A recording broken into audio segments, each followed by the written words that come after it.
திருப்பரங்குன்றம் பகுதியில் 144 தடை உத்தரவு அமல்ல இருக்கு.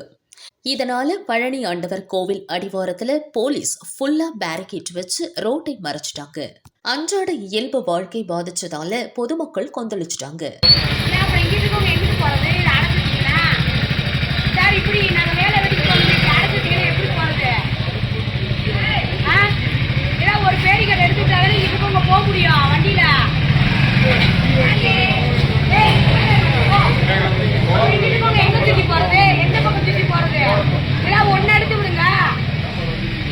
ஸ்கூலுக்கு போக வேணாமா? அப்புறம் எங்க போறது? எங்க சுத்தி எங்க போறது?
எனக்கு மேல அத்தனை அதிகாரி வர்றாங்கல்ல, அங்க அவங்க சொல்லுங்க, அந்த நிக்கிறாங்க.